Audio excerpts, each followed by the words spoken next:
May vitality adult kayo? Ay, wala. Anong mga dog food dyan?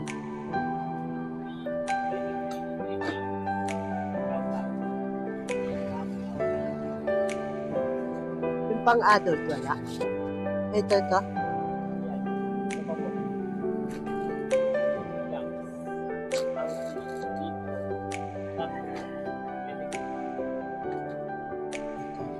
Pro. Yan na lang. Yung ano lang, 100.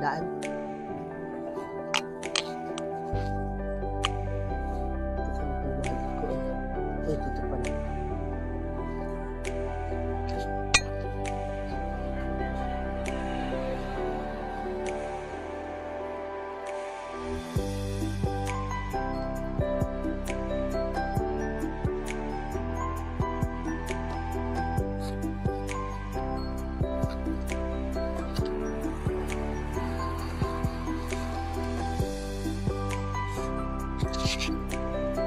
Look!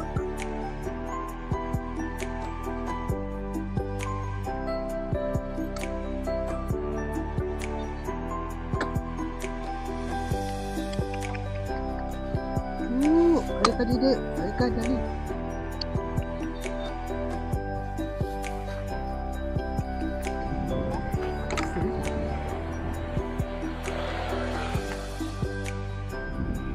Kacu.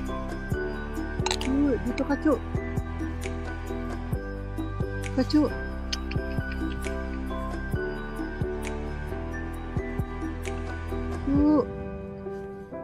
Gutom na ikaw? Na. Gutom na, Cucu. Dali, Cu.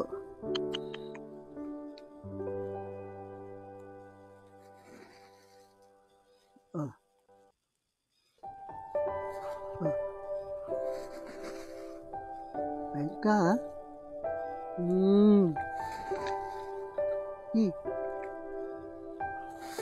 Bye-bye.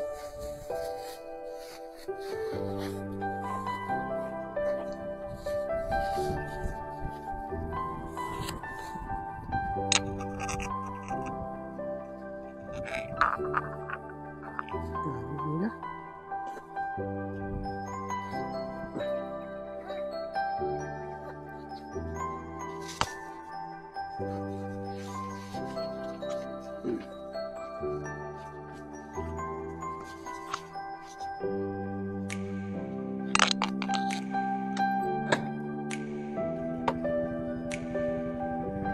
Kainin mo yan, Cucu, ha?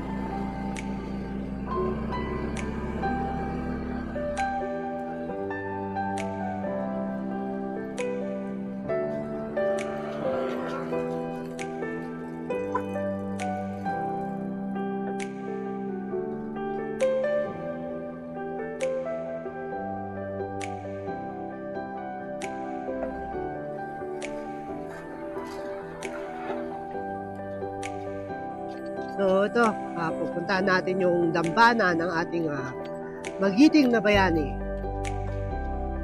na inakusahang traidor ng bayan, ng ating ding bayani no, na si Emilio Aguinaldo.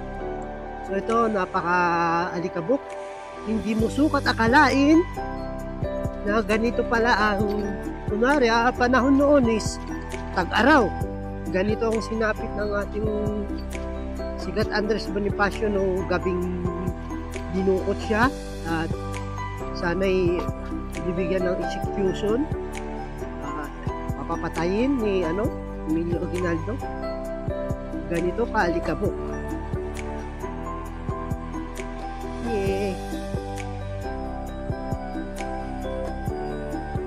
Pakalayo sa sibilisasyon.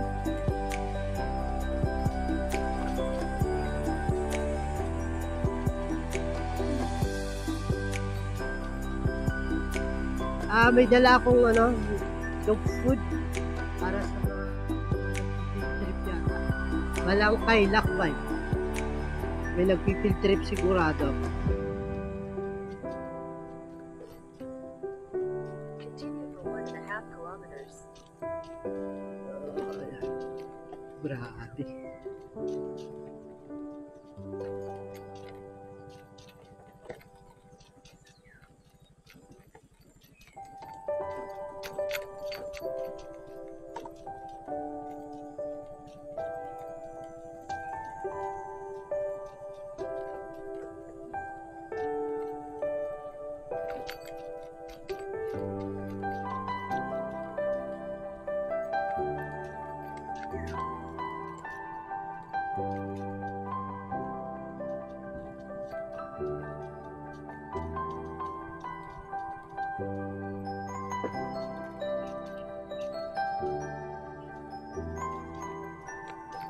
Hey.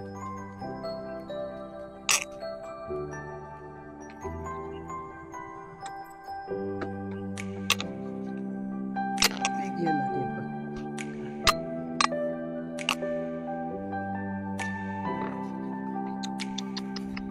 Ju! Ju! Ka. Satu.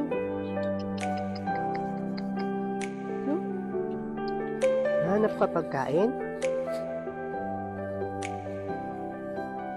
Oh, Ju.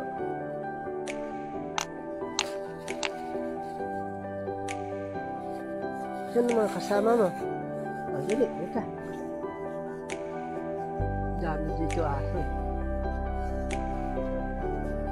Ju. Oh.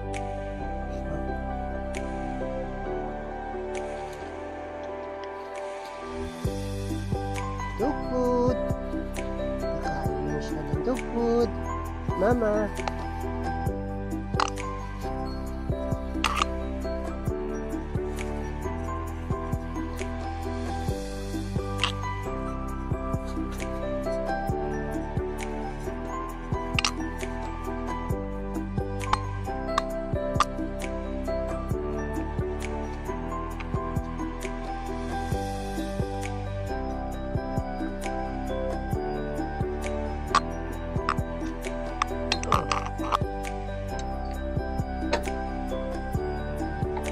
So, yun po yung mga kaibigan nating aw-aw. Bigyan natin. Kasi sila, mga hunting pa ng ibon, isda. Kung malaki-laki lang sana yung pera natin, mabibilan natin sila na mas marami pa.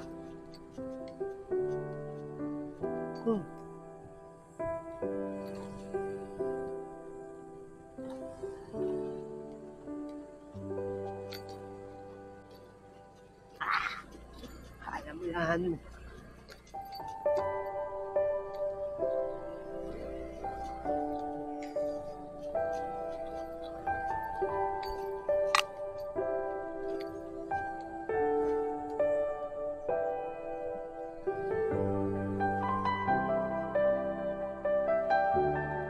Ayun. Dami tao. Dami tao.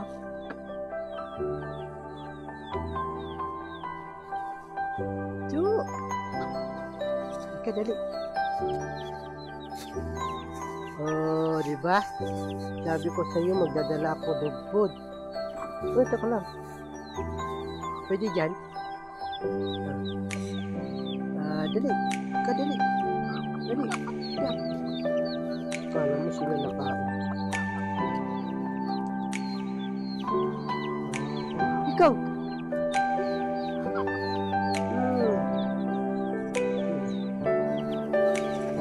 Ha? Madami tao. Sabi may bus dun, yung lalaki.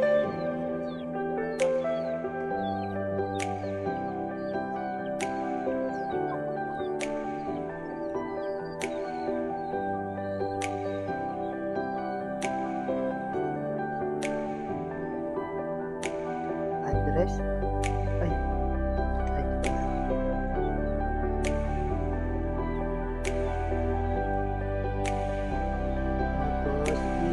Oras na.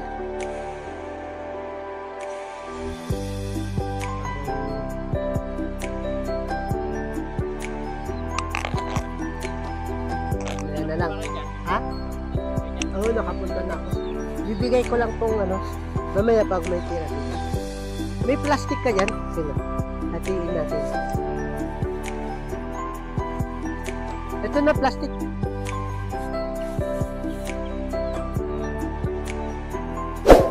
Para sa kanila. May aso din kasi doon. Yung sunod lang sunod nung ano, ito. Ano, isang dakot lang.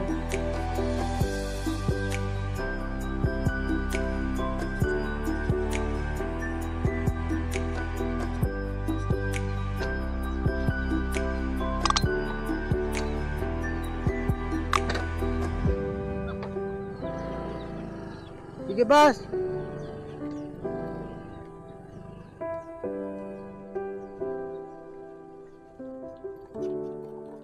So, ito nga po yung sinasabi ko. Napakahirap noon. Kung ikay pinahirapan, sinaktan na, tapos maglalakad ka pa ng ganito kalayo. Di natin alam. Baka mas higit pang malayo ang nilakad ng ating Supremo.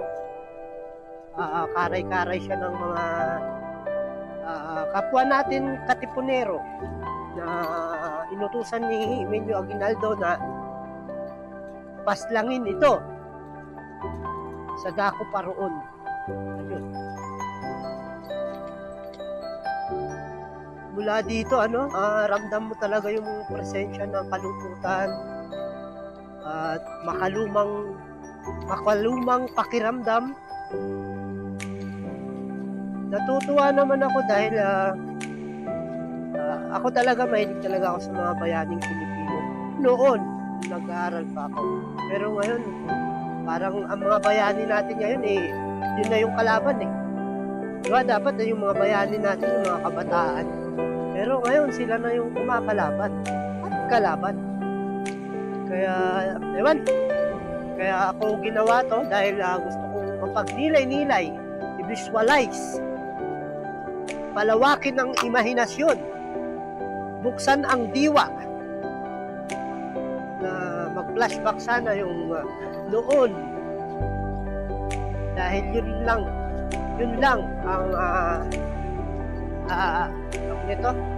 yun lang ang pwede nating gawin para manatili ang kasarilan ng ating bansa, ating bayan Pilipinas, na minsan pinaglaban ng mga bayani mo. Oo, ha?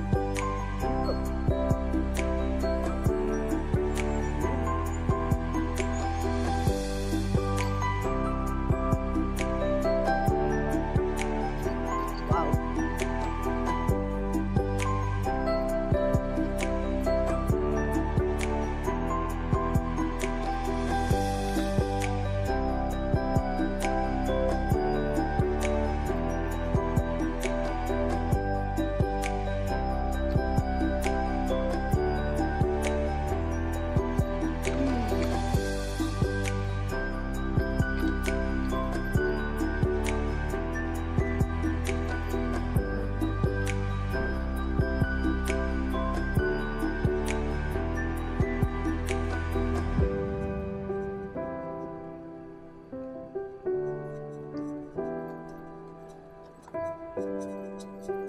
Parang radyo station.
Halika, dali. Ka.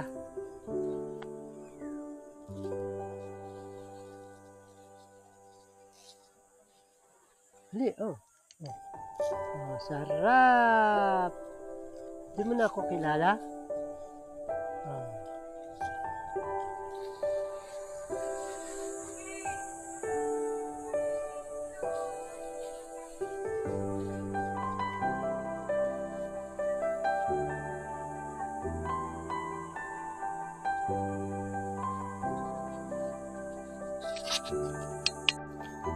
Ito yung masaklap na katotohanan. Kung sino pa yung tinuring na bayani, yun pa yung pinahirapan, nilait-lait. Ayan, sikat Andres Bonifacio.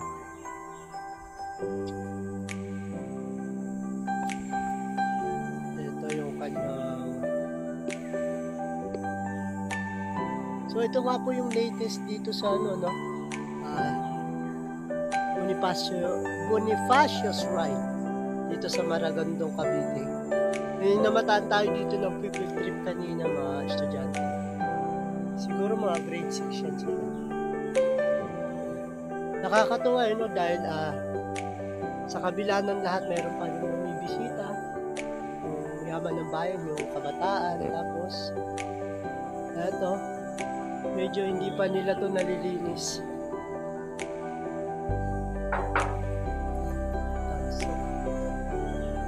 Compact.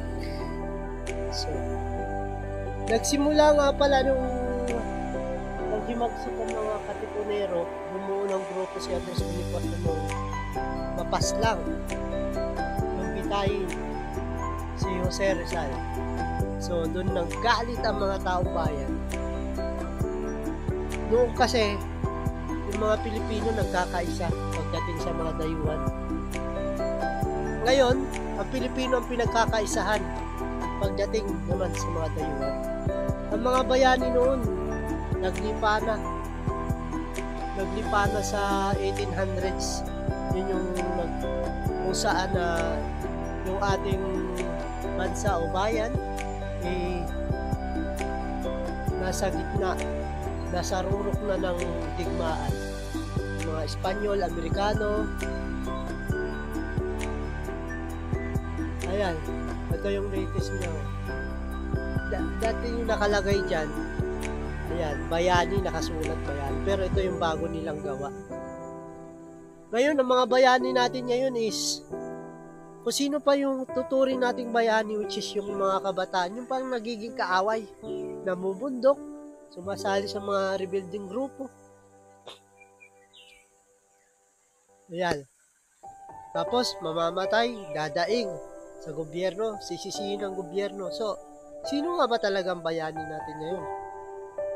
Parang wala na yata. Kaya ngayon, ang mga tao ngayon, sabik magkaroon ng pagbabago, magkaroon ng bayani. Ito pininturahan nila dito. Dati nakalagay dyan bayani. So, ito na nga po yung si Andres. Ito yung si Rizal.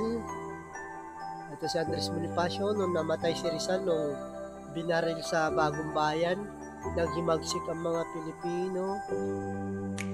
Ayan po, pinahirapan. Ito yung mga Kastila. Tapos pinahirapan yung taong bayan. Pinapatay. Ito si, ano yata to?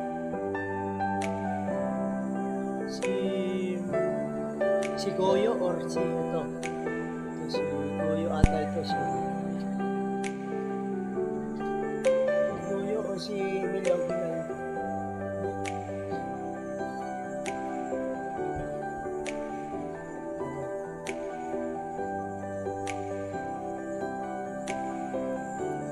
So kung sino pa yung tinuturing na bayani noong panahon niya, yung pang inakusahan na traitor ni Emilio Aguinaldo. Dahil alam niya kasi, nung nagkaroon ng Tejeros Convention, na ultimo kaktiting na posisyon di gobyerno is itinanggi ni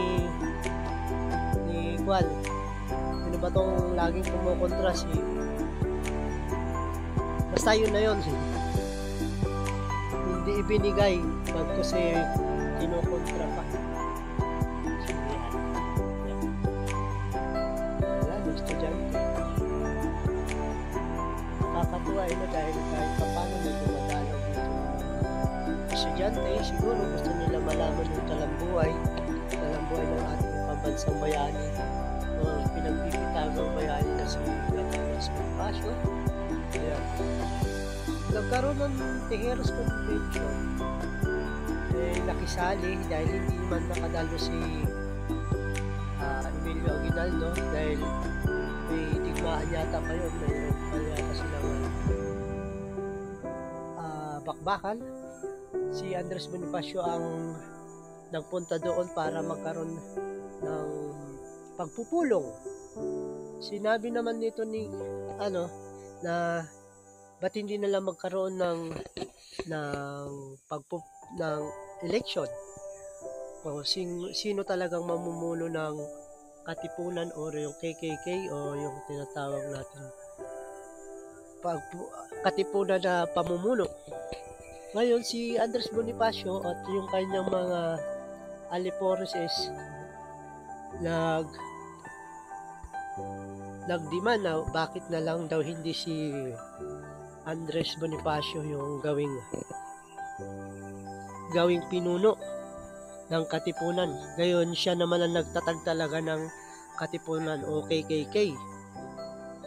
Tapos sabi naman nitong mga alipores na taga Cavite na sila yung alipores ni Emilio Aguinaldo, ba't naman natin papayagan sa isang mababang uri ng pinag-aralan ang pamumuno ng ating bayan o ng ating bansa? Kaya yun, nagalit si sabi, nagkaroon ng hindi pagkakaunawaan at sinabi na ba't hindi na lang magkaroon ng election. Ngayon, pinagbigyan ni Andres Bonifacio karoon ng election, nanalo si Andres Bonifacio, tapos hindi na naman niya binigay sa kanya yung posisyon na yon. Bagkus nagkaroon pa uli ng isa pang election, bali mga 3 yata yun, vice presidente or si General Mariano yata nanalong vice presidente, si Emilio Aguinaldo yung presidente. Ngayon nagkaroon uli ng election, ang napunta kay Andres Bonifacio na position, which is yung pinakamababa na position, is hindi ibinigay. Bagkus kinontra pa rin ng mga alalay ni Emilio Aguinaldo na sasabihin na bakit natin ibibigay yung posisyong ganyan. Hindi naman lang nakapagtapos ng abogasyon si Andres Bonifacio. Kaya yun, nagalit si Andres Bonifacio. Kanina mo pa ako inuinsulto. Kaya yun, sinabi ni Andres Bonifacio, dahil siya nga yung supremo, sinabi niya na ipinawawalang bisa ko ang halalang ito. Walang presidente at walang bisang halalang ito, kaya umalis na lang siya.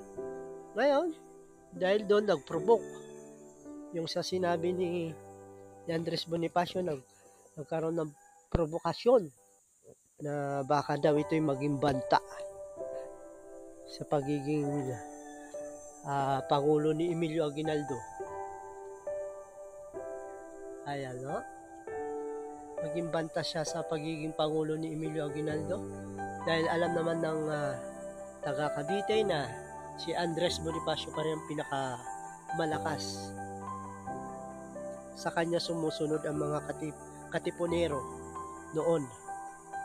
So ayan nga po, ito yung latest. Hindi ko na i-detalye dahil hapon na din. At least ipakita ko yung kabuuhan ng ating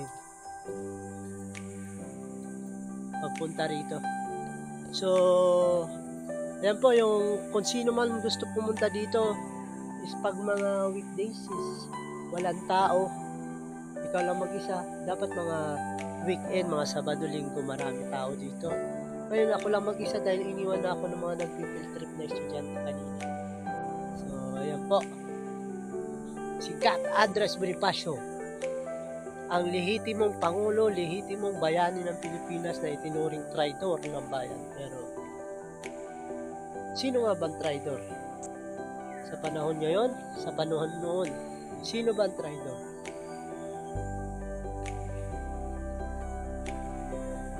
Tanong. Ito na naman po si Marsolo. Mission accomplished. Nakarating tayo dito sa Bonifacio Shrine. At wala. Ito po. Kaya po, may aakyatin tayo dito eh. Meron dito bago silang gawa yung tinatawag na dial. Napakalungkot naman.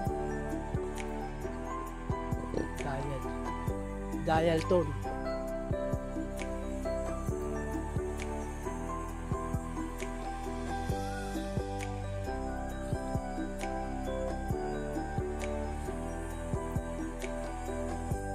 Hey.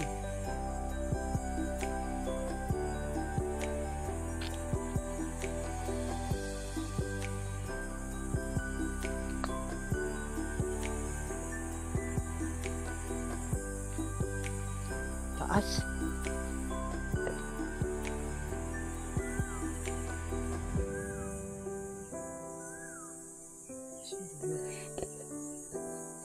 So kung magpupunta kayo rito, make sure na may pagkain kayo dahil tulad yun, walang pagkain, walang mabilhan dito. Tubig, kahit tubig.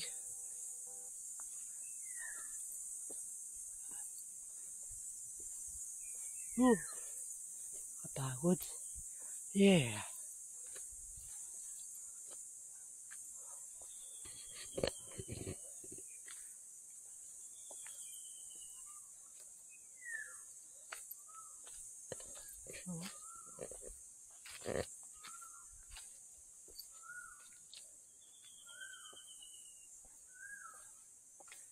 Masarap magpalipad dito ng drone.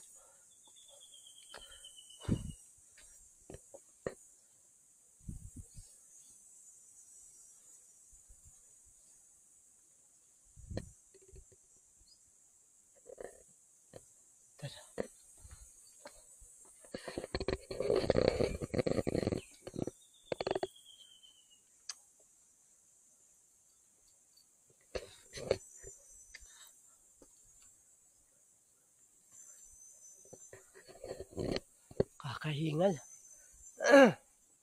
Ayan. Kaya natin yan.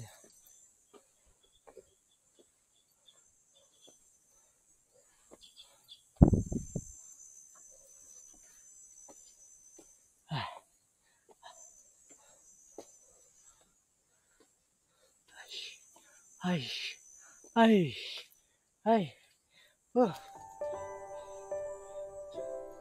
Ito yung mga, ito pag tinapon mo to sa mga kabundukan, tutubo to. As puno. Yun lang ako. Yan.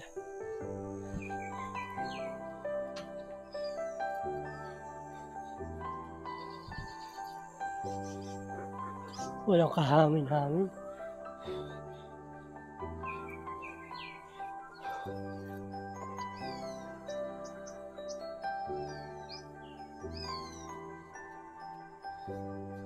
Yun, nakwari.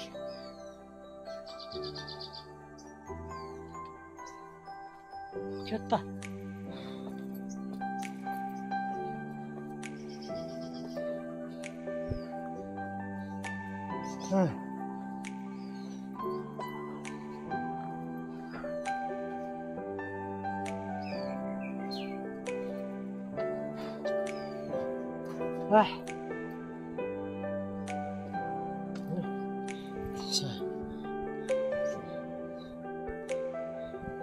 Yung mga basura.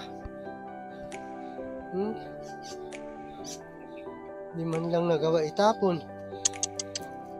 sigarilyo. Ay nako.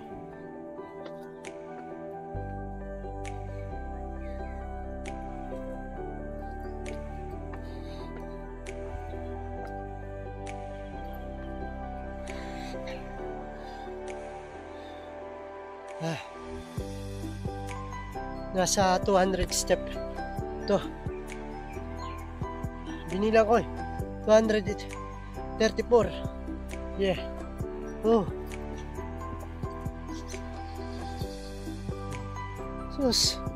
Mabuti ng soft drinks.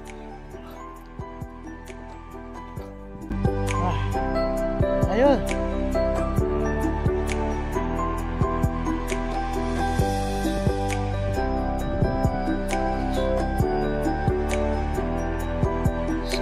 Yung kanilang bagong attraction dito sa Bonifacio Shrine.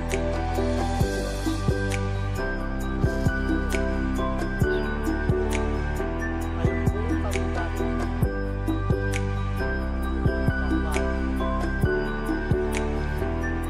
Ito yung attraction nila. Napunta natin.